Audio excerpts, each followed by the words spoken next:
Siapakah antikristus yang dimaksudkan dalam 1 Yohanes 2 ayat 18? Anak-anakku, sekarang telah bangkit banyak antikris. Ya, kalau kita membaca 1 Yohanes 2 ayat 18, dia bilang, anak-anakku, sekarang telah bangkit banyak antikristus. Ya, sebelumnya dia katakan ya, saya baca 1 Yohanes 2 ayat 18 itu dia bilang bahwa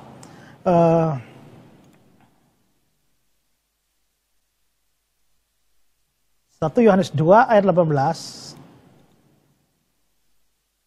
anak-anakku, waktu ini adalah waktu yang terakhir, dan seperti yang telah kamu dengar, seorang antikristus akan datang. Dikatakan seorang antikristus akan datang, berarti antikrisnya satu orang. Sudah datang pada zaman Yohanes? Belum, karena dibilang akan datang.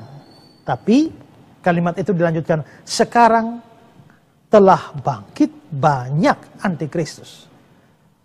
Telah bangkit? Telah. Yang pertama tadi itu akan. Yang pertama itu hanya seorang. Tapi yang kedua ini banyak antikristus. Berarti memang antikristus itu ada dua macam. Antikristus ada satu orang dan akan datang. Pada zaman Yohanes belum datang. Dan antikris yang kedua itu banyak orang tapi telah datang. Nah, antikris yang seorang ini itu nanti menjelang Tuhan Yesus datang, itu baru dia muncul. Itu satu orang, makanya ditulis dalam definite article, the Antichrist, sang antikristus. Itu memang belum datang. Itulah antikristus akhir zaman yang akan muncul. Tapi di dalam ayat ini mengatakan bahwa telah bangkit banyak antikristus. Nah, ini adalah antikristus kecil. Ya, anak buahnya. Itu telah bangkit. Zaman Yohanes itu telah bangkit. Nah, kalau memang zaman Yohanes telah bangkit, berarti Yohanes tahu ada orang-orang atau ada kelompok-kelompok pada zaman Yohanes di akhir abad pertama itu yang disebut sebagai antikristus. Kalau begitu kita bertanya, antikristus yang telah muncul pada zaman Yohanes itu siapa atau apa saja? Nah, kelihatannya dari sisi sejarah, Yohanes mengacu kepada 3 ajaran sesat atau aliran sesat yang muncul pada zamannya. Yang pertama itu adalah aliran yang namanya Gnostisisme. Nah, ajaran Gnostik ini bersumber atau berdasar pada filsafat dualisme Yunani yang mengajarkan bahwa pada mulanya ada Allah dan mater. Mater itu zat atau bahan atau materi. Jadi pada mulanya ada Allah, juga ada mater ini. Lalu mater ini sudah ada sejak kekal bersama-sama dengan Allah dan merupakan bahan mentah di mana Allah menggunakannya untuk menciptakan alam semesta ini. Tapi mater itu cacat dan tidak sempurna, sedangkan Allah itu adalah roh yang murni dan sempurna, dan karena itu maka Allah tidak bisa menyentuh mater. Itu dalam filsafat dualisme Yunani. Allah tidak bisa menyentuh mater, dan karena itu maka Allah tidak bisa menciptakan segala sesuatu. Lalu Allah mengeluarkan serangkaian atau serentetan namanya emanasi dari Allah ini, atau sesuatu yang keluar dari Allah. Setiap emanasi makin lama makin jauh dari Allah, makin jauh dari Allah, dan makin sedikit tahu tentang Allah, sampai terus pada satu rangkaian emanasi, lalu satu emanasi itu menjadi tidak mengenal Allah sama sekali. Jadi ini semacam satu filsafat dualisme, dan selanjutnya emanasi itu bukan hanya tidak kenal Allah, tapi bahkan memusuhi Allah. Pada akhirnya, rangkaian emanasi itu pada akhirnya terdapat emanasi yang memusuhi Allah secara total, dan emanasi itulah yang menyentuh mater dan menciptakan alam semesta. Dan emanasi itulah yang mulai menjauhi Allah, tidak mengenal Allah, memusuhi Allah secara total, lalu akhirnya menyentuh mater dan menciptakan alam semesta. Emanasi itulah yang bernama Yesus Kristus. Nah, itu filsafat dualisme yang melandasi pemikiran Gnostik. Anthony Hoekma mengatakan begini, bahwa salah satu kesesatan orang-orang Gnostik adalah bahwa mereka menyangkali realitas inkarnasi Kristus. Mereka berpendapat bahwa materi adalah jahat sehingga tidak mungkin Allah masuk ke dalam sebuah tubuh jasmani. Jadi materi itu jahat. Nah, bagaimana bisa Allah menjelma jadi manusia? Tidak bisa. Karena itulah maka mereka menolak inkarnasi, menolak penjelmaan. Itu Gnostik. Nanti kalau kita dengar-dengar bahwa ada muncul banyak Injil Yudas, lalu Injil Thomas, Injil Maria Magdalena, Injil kebenaran, dan juga semua yang disebut sebagai Nag Hammadi Library, sejumlah kitab atau Injil-Injil yang ditemukan di Nag Hammadi, salah satu desa di Israel sana. Nah, semua itu adalah produk Gnostik yang baru muncul di dalam abad yang ketiga. Nah, sehingga tidak mungkinlah ditulis oleh para rasul, termasuk Injil Yudas yang bikin heboh beberapa tahun yang lalu itu. Nah, itu semua adalah produk Gnostik. Jadi aliran Gnostik atau Gnostisisme ini adalah salah satu antikristus yang dibicarakan oleh Yohanes yang muncul pada zamannya. Antikristus yang lain yang muncul pada zaman Yohanes adalah Cerinthus. Cerinthus ini nama orang. Dia mengajarkan bahwa Yesus itu sebenarnya manusia biasa, anak Yusuf dan Maria, tapi pada saat Yesusnya dibaptis, perhatikan ya, saat Yesus dibaptis, Kristus turun dan masuk pada Yesus. Ya, Kristus turun dan masuk pada Yesus. Pada waktu Yesus mau disalib, Kristusnya meninggalkan Yesus. Itu ajaran Cerinthus. Jadi ajaran ini membedakan atau memisahkan antara Yesus sebagai manusia dengan Kristus yang ilahi. Tapi yang ilahi ini hampir-hampir tidak mempunyai keilahian sama sekali di dalam pemikiran Cerinthus. Nah, seorang namanya Herschel Hobbes, dia menjelaskan tentang Cerinthus, dia bilang begini. Cerinthus mengajarkan bahwa Kristus tidak dilahirkan maupun mati.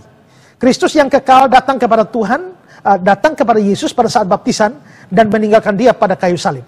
Tentu saja ini menyangkal keilahian Yesus. Jadi Yesus itu bukan ilahi, Kristus yang ilahi. Bagi para pengikut Cerinthus, Yesus hanya manusia biasa, dilahirkan secara biasa atau alamiah dan mempunyai semua ketidaksempurnaan yang umum dari semua manusia. Karena itu mereka membedakan antara Yesus dari sejarah dan Kristus. Bagi mereka, bahkan Kristus adalah makhluk ciptaan yang hampir tidak mempunyai keilahian apapun. Ini Cerinthus. Nah, ini salah satu antikristus. Makanya menurut kesaksian dari murid-murid Rasul Yohanes, dikatakan bahwa satu kali Rasul Yohanes mau mandi di pemandian umum. Pada waktu dia dan murid-muridnya mau mandi di pemandian umum, tahu-tahu Yohanes tahu bahwa Cerinthus ada mandi di sebelah. Langsung Yohanes perintahkan kepada seluruh murid-muridnya, ayo semua segera, cepat-cepat, buru-burulah, pergilah dari sini. Karena musuh kebenaran ada di sini. Atap pemandian ini hampir runtuh karena musuh kebenaran Cerinthus ada di sini. Ya, Rasul Yohanes tegas sekali kepada Cerinthus, musuh kebenaran itu. Itu antikris yang kedua. Antikris yang ketiga yang muncul pada zaman Yohanes adalah apa yang disebut sebagai doketisme. Nah, ini dari kata Yunani dokein ya. Ajaran ini menganggap bahwa Yesus itu hanya kelihatan sebagai manusia, tapi sebetulnya bukan manusia. Jadi Yesus itu hanya punya tubuh maya. Kalau kita kan kenal dunia maya, tapi Yesus dipercaya punya tubuh maya. Dan banyak penafsir menganggap bahwa surat Yohanes ini secara khusus itu ditujukan untuk melawan paham doketisme ini. Karena itulah, maka dalam doketisme ini kemanusiaan Yesus itu ditolak. Kalau sekarang kan banyak orang menolak ketuhanan atau kealahan Yesus. Ya, Saksi Yehova menolak kealahan Yesus.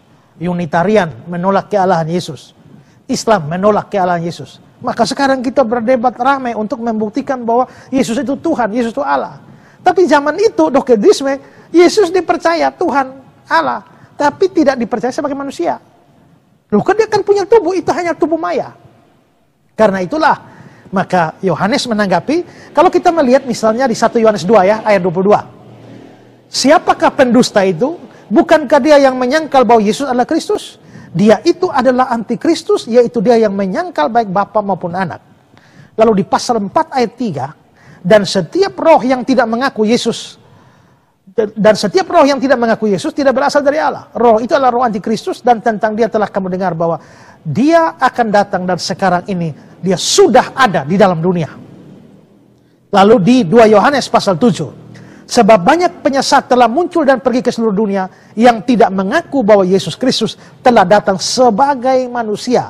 Itu adalah si penyesat dan antikristus. Kan ya? Dia dikatakan bahwa yang tidak mengaku bahwa Yesus telah datang sebagai manusia. Berarti penyangkalan terhadap kemanusiaan Kristus. Nah, 3 aliran ini atau 3 orang ini yang dianggap sebagai antikristus pada zaman Rasul Yohanes, sehingga dikatakan bahwa sekarang telah muncul banyak antikristus. Jadi antikristusnya ini kecil-kecil, sudah banyak.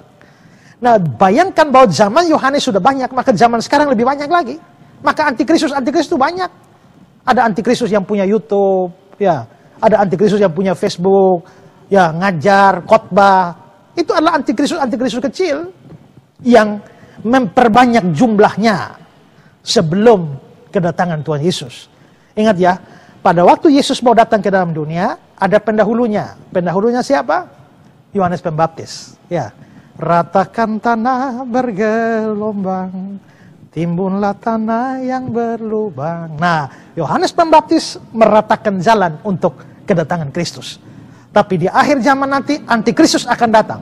Sebelum antikristus datang, anak buahnya meratakan jalan buat dia. Nah, pada zaman Yohanes, anak buahnya adalah Gnostik, adalah Serintus, Doketisme, dan makin banyak lagi.